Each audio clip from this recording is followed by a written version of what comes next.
Guys, welcome you all in history classes. मैं हूं शिवानी शर्मा और आज जो है हम 2013 दिसंबर का जो पेपर हमारा रह गया था उसका रिमेनिंग पार्ट करेंगे। 1 to 25 क्वेश्चन हम पिछले सेक्शन में कर चुके हैं। अगर किसी ने नहीं देखा है तो वो वहाँ चेक आउट इट। एंड अब 25 to 50 तक क्वेश्चन हम यहाँ पर डिस्कस करेंगे और ये 2013 दिसंबर का पेपर है, पेपर नंबर 2, जिसमें 1 to लेकर 50 तक क्वेश्चन है। पहले जो पेपर हैं 3 पेपर होते थे, एक तो जनरल पेपर जो होता ही है और सब्जेक्ट के 2 पेपर होते थे, पेपर 2 एंड पेपर 3। तो आज हम यहाँ पर पेपर 2 को डिस्कस करने जा रहे हैं। क्वेश्चन है हमारा कि मध्य एशिया का कौन सा क्षेत्र अरबी भाषा में मावरून नहर कहलाता था। मावरून नहर किस अरबी भाषा में कौन से एरिया को कहते थे? तो इसका आंसर है हमारा ट्रांस एशिया। ठीक है, जो सेंट्रल एशिया का पार्ट है उसे ट्रांस एशिया कहते हैं। और मॉडर्न डे में कौन कौन से एरिया वहाँ पर आते हैं? वहाँ आते हैं Uzbekistan, Tajikistan, south most part of Kyrgyzstan and south west part of Kazakhstan. ठीक है, 27 क्वेश्चन देखेंगे हम अपना। निम्नलिखित में से हुमायूं के संबंध में कौन सा कथन सही है? आपको करेक्ट चूज करना है। ए है कि हुमायूं को खगोल शास्त्र एवं भूगोल में गहरी दिलचस्पी थी। बी, हुमायूं ने शाही पुस्तकालय के लिए पुस्तकों का भारी संग्रह किया। सी, हुमायूं अपने सैन्य अभियानों के दौरान पढ़ने के लिए कुछ चुनी हुई पुस्तकें ले जाया करता था। तो 27 का आंसर है डी। ये सभी स्टेटमेंट्स जो है वो करेक्ट है।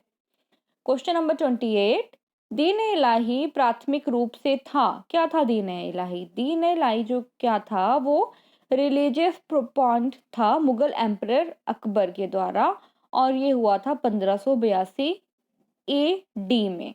ठीक, और 28 का फिर हमारा आंसर है कि विश्व समरसता के सिद्धांत को दोहराना, कि सभी विश्व में जो धर्म है उसको लेके जो प्रथा थी उसके बारे में था कि Islam and Hinduism but some other were also taken from. जो इसके इथिक्स थे वो इस्लाम और हिंदू से मेन थे, बट कुछ जो थे क्रिश्चियनिटी से, जैनिज्म से और जरथुइज्म से भी थे।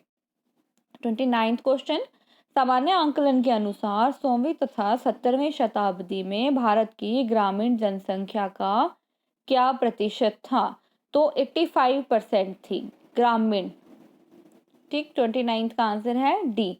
30 क्वेश्चन नंबर 30 देखेंगे। राठौर विद्रोह से संबंधित निम्नलिखित कथनों पर विचार कीजिए। पहला है कि जसवंत सिंह के पुत्र पृथ्वी सिंह के निधन के फलस्वरूप राठौर विद्रोह हुआ था, कि रीजन ये था राठौर विद्रोह का। 2, औरंगजेब ने इंद्र सिंह को मारवाड़ का शासक बना दिया। 3, राठौर विद्रोह औरंगजेब की जोधपुर को मुगल साम्राज्य का हिस्सा बनाने की योजना के फलस्वरूप हुआ। एंड 4th, कि रानी हार्डी को विद्रोह में राठौरों एवं मेवाड़ के राणा राज सिंह ने समर्थन दिया था। तो 30 का जो हमारा आंसर है वो है डी, कि 2nd और 4th जो ऑप्शन है वो सही है। क्वेश्चन नंबर 31 हम देखेंगे। आप निम्नलिखित को कालक्रम में लगाइए और नीचे दिए गए कूट से सही उत्तर का चुनाव कीजिए। तो पहला आता है रिंग फेंस की नीति, सामान्य संघ नीति, अधीनस्थ संघ नीति और अधीनस्थ पार्थक्य नीति। आपको इनमें से चूज करना है, अरेंज करना है। तो पहले रिंग फेंस की नीति हुई थी और ये हुई थी 1765 से 1816 तक।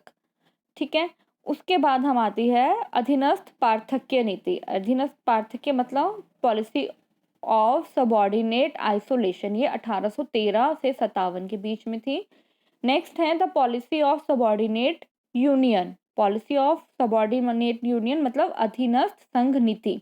और उसके बाद the policy of equal federation, सामान्य संघ नीति। तो 31 का आंसर है हमारा ए। क्वेश्चन नंबर 32, अंग्रेज ईस्ट इंडिया कंपनी ने निम्नलिखित में से किस अधिनियम के जरिए चीन के व्यापार पर एकाधिकार खो दिया था? तो 1833 का जो चार्टर अधिनियम था उसके द्वारा चीन के व्यापार पर एकाधिकार कंपनी ने खो दिया था। 33, निम्नलिखित में से कौन सा कथन गलत है? आपको गलत चूज करना है। अमृत बाजार पत्रिका मूलतः एक बंगाली समाचार पत्र था। बी, जनसभा का समाचार पत्र समाचार दर्पण वॉरेन हेस्टिंग के कार्यकाल के दौरान शुरू किया गया था। सी, बम्बई टाइम्स का नाम ही टाइम्स ऑफ इंडिया हो गया। और डी, साप्ताहिक समाचार पत्र Bengal Gazette James Augustus Hicky ने शुरू किया था। तो 33 का आंसर है बी कि समाचार पत्र जो है एक बंगाली वीकली न्यूज़पेपर था और इसको बाप्टिस्ट मिशनरी सोसाइटी ने प्रकाशित किया था, पब्लिश किया था। ठीक है, तो इसका आंसर 33 का बी है। क्वेश्चन नंबर 34, आपको लिस्ट 1 को लिस्ट 2 के साथ मैच करना है। टाइम दिए हुए कौन सी संधि कब हुई थी। और इलाहाबाद की संधि 1765 में हुई थी। मद्रास की संधि 1769 में हुई थी।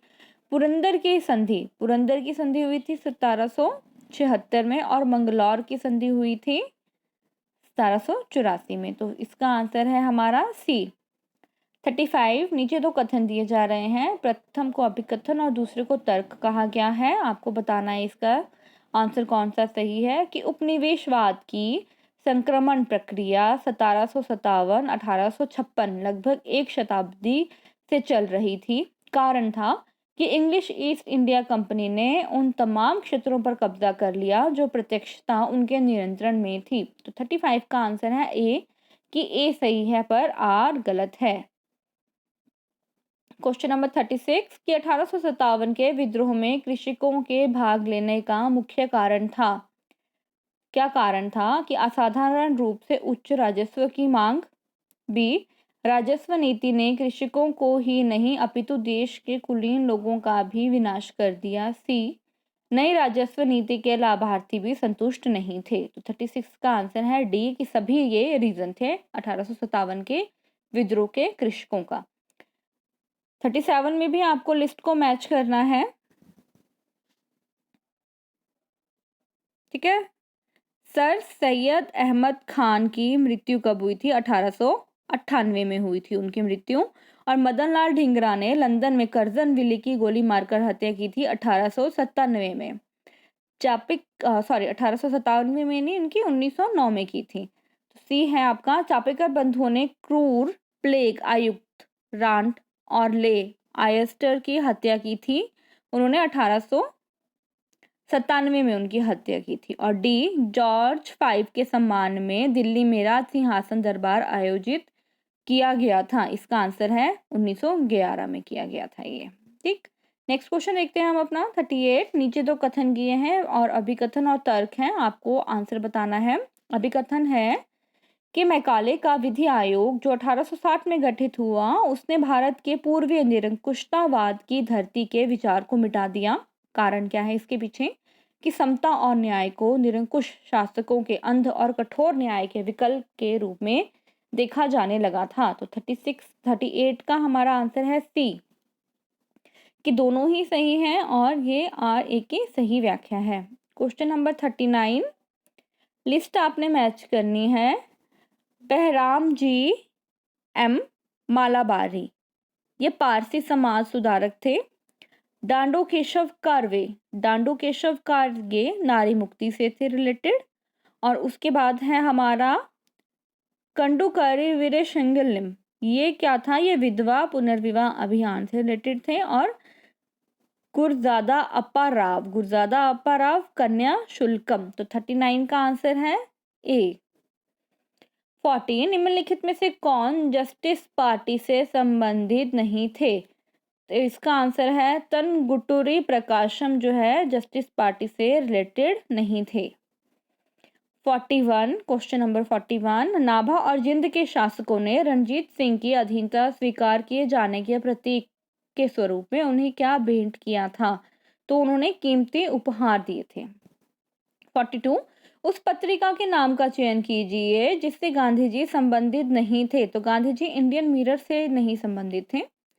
43 में भी आपको लिस्ट जो है वो मैच करनी है।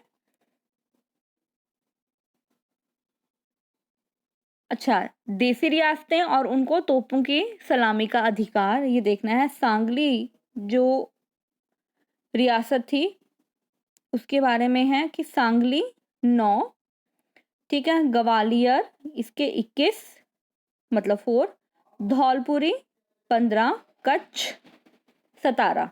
तो 43 का आपका आंसर है डी। सांगली जो था उसको एक गन के सैल्यूट का अधिकार था। कोल्हापुर दक्कन रेजिडेंसी इन बॉम्बे में आता था ये, ठीक है, पर उसमें बाद में हुआ 9 में। ठीक, 44 में भी आपको लिस्ट मैच करनी है। क्लेमेंट एटली, ये थे कैबिनेट मिशन से related. Mountbatten, plan Balkan, lord Linlithgow, C जो है ये है ऑगस्ट ऑफर, और वेवेल ब्रेकडाउन प्लान से रिलेटेड। तो 44 का आपका आंसर है सी।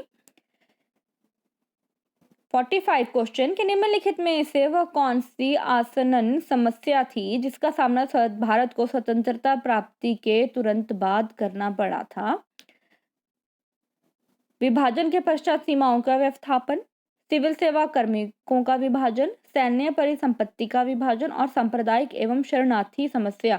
45 का आंसर है डी की जो सांप्रदायिक जो झगड़े हुए थे हिंदू मुस्लिम, और शरणार्थी जो एक देश से दूसरे देश को मूव किए थे उनको कैसे संभाला जाए, ये दिक्कतों का सामना जो है वो करना पड़ा था।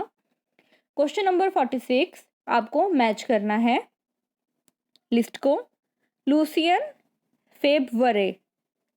फेवरे, the rising of France, Franche Comte, ठीक है। नेक्स्ट है आपका Max Bloch, the historian's craft. Next है इमानुएल L.R. लजूरी, तो सी का हमारा आंसर है 1, the peasant of the Languedoc. Next है फर्नाल ब्राडल, इनका आंसर है द मेडिटेरेनियन। तो 46 का आंसर है सी।